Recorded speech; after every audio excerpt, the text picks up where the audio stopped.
Wasim to please give us his contribution. Sahib.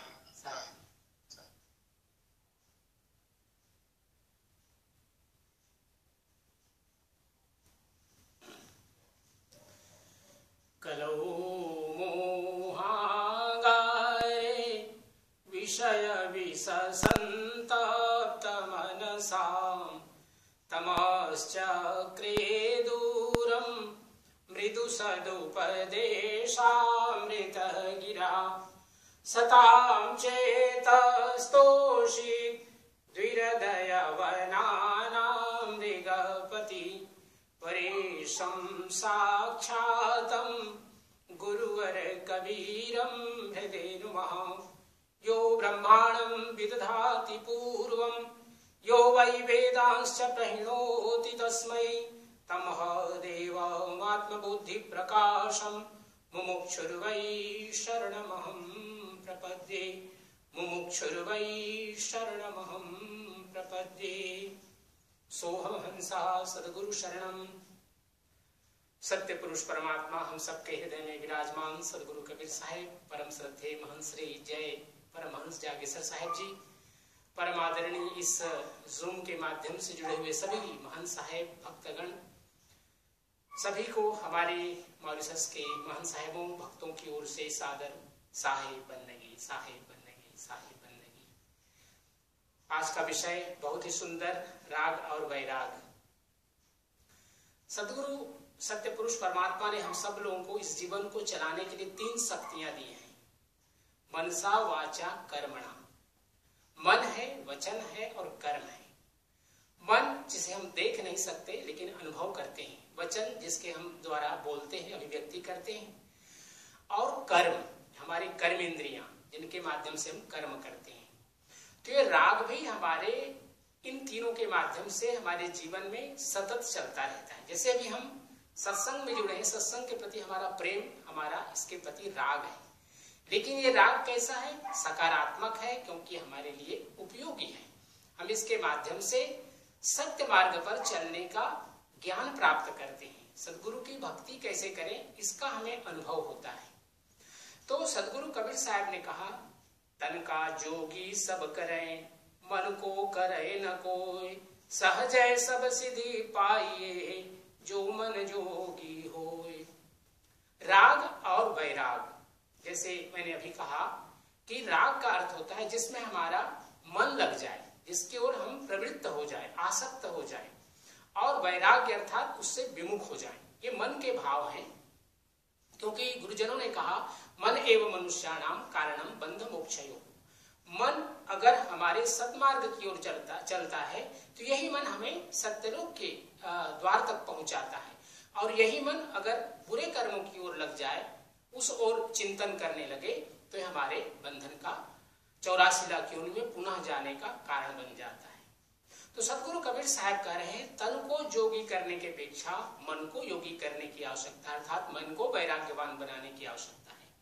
लेकिन राग के बिना हम जीवन नहीं जी सकते। जैसे हमारी नौकरी है, या हमारे काम है, या हमारा परिवार है, तो उनके प्रति राग होना, क्योंकि राग हमें अपने जीवन में कर्तव्य करने की ओर प्रेरणा देता है, तो इसलिए आवश्यक है। सदगुरु कबीर साहब ने दूसरे साखी में कहा, वैरागी बिरकत भला, गिरही चित्त उदार, दो चूकी खाली पड़े, ताको बार न पार। अगर एक वैराग्यवान व्यक्ति है लेकिन वो राग करता है, संसारिकता की ओर बढ़ रहा है, तो उसका वैराग्य उसमें उसके लिए बाधक है, अर्थात सांसारिकता उसके लिए बाधक है, क्योंकि वैराग्यवान व्यक्ति को चाहिए कि वो परमात्मा की ओर बढ़े, न कि संसार की ओर। इसी प्रकार अगर एक गृहस्थ व्यक्ति है तो उसको संसार को देखना है, परिवार को देखना है, समाज देश को देखना है, और तब उसके साथ साथ ये जानना है कि ये सारा का सारा संसार असत्य है, झूठ है और परिवर्तनशील है।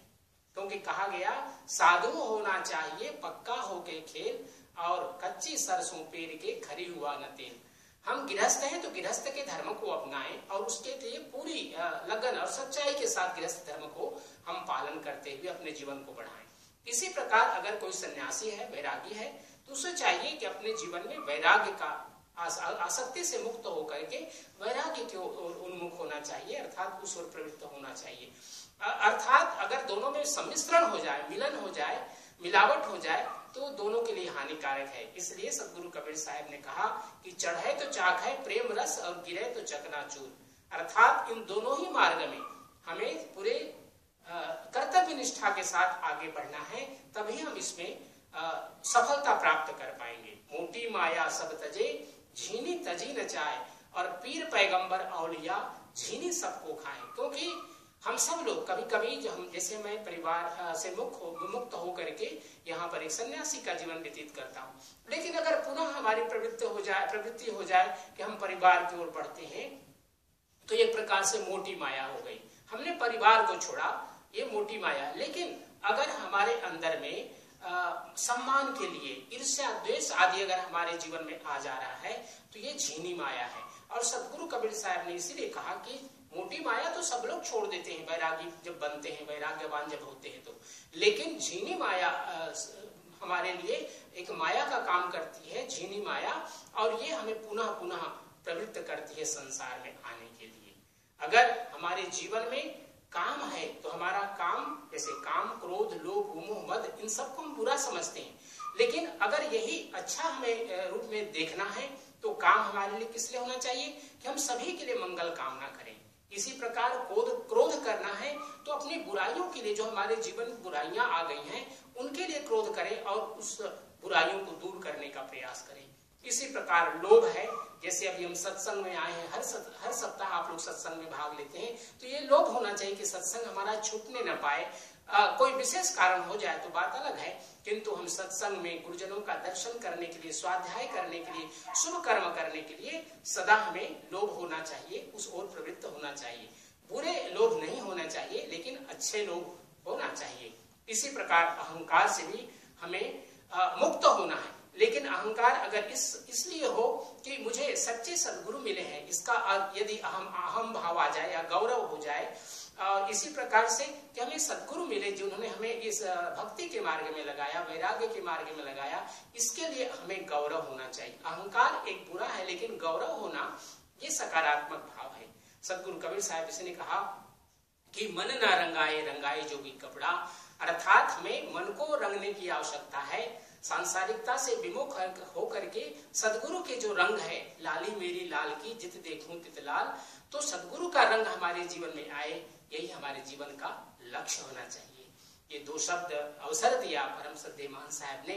मैं जानता हूँ मेरे बाद उनको उसका ट्रांसलेशन करना पड़ता है और समय काफी लगता है, तो समय को ध्यान में रखते हुए, और जिनका आज जन्मदिन है उनके लिए मंगल कामना, और जिनके लिए स्वर्गवास हुआ, सत्यलोक वास हुआ, उनके लिए हार्दिक श्रद्धांजलि। आप सभी को पुनः सादर साहेब बंदगी, साहेब बंदगी, साहेब बंदगी। साहेब बंदगी, बहुत बहुत धन्यवाद। आपने बहुत अच्छी तरह से इस विषय को आपने रखा। Thank you very much, Acharya ji, for shedding light on this topic, on this theme of Rag and Vairag. I would just explain very briefly in English what Acharya ji has told us. Rag, passion, and Vairag, dispassion or detachment as we know it. What Acharya ji wanted to tell us here is we all have passion in us, but how we use it is what makes the difference. If we are using it positively, just like we all have joined in satsang today, and if we have a passion, we are passionate about satsang, then this is going to be beneficial for us, because this is giving us knowledge for why we have come in this world, how we are going to lead our life. So he has taken examples from lots of sakhis that Kabir Sahib has given us in terms of teachings, to tell us how the same mind that we have, we can lead us to the right destination, or can also lead us astray. So how we use that mind, we have been given 3 powers as human beings: mansa, vacha, karmana, which means our thoughts, our speech, and our actions, how we do our actions. How we use these 3 powers also has to do with how much passionate we are about leading our life in a way that we fulfill ourselves. If we attach ourselves to those things that we should not be attaching ourselves, then definitely that's going to impact us negatively. Now, we have two sets of people mainly when it comes to Rag and Virag. One set of people are those who are householders, who have to work for the welfare of their family, of the society, and those who are monks or ascetics, who have detached themselves from their house, from their family, to be able to lead a life, a spiritual life of detachment. Now, each one has their own responsibility. If they can't be mixed. The one who is householder cannot think that by being householder, he also is going to detach himself from all his duties that he has to assume to be able to raise his family, to be able to meet the needs. But once again, what is important here is needs, not wants. In the same way, those who are ascetics or monks need to fulfill their responsibility as monks, in other words, live their life as detached individuals. Sahib has given us an example of how when we are progressing on a path, if we are progressing on the path of love, prema ras, if we are going up, what's going to happen? We are going to be fulfilled. But the moment we falter and fall down, everything falls into pieces and we are not able to go ahead. He also took the example of Moti Maya and Jini Maya. Moti Maya means the gross Maya, all that we know about this world, how we can be carried away by our senses, by indulging in those pleasures that are going to be detrimental to us. And it's easy for us to, maybe somebody says, I'm going to detach myself from my house, from my family, to go lead a life of an ascetic. But then if we, as an ascetic, as a monk, if we are still being caught in subtle Maya, he took the example of Kam, Krodh, Lobh, Moha, Ahankar. Those things can easily mislead us. But those same things that we all have, Moha, Ahankar and all that, if we take them from the positive angle, then we can fulfill us. So I just shared with you in brief summary what Acharya has explained to us and how these teachings are relevant when it comes to Rag and Virag. Thank you very much once again, Acharya. I would now like to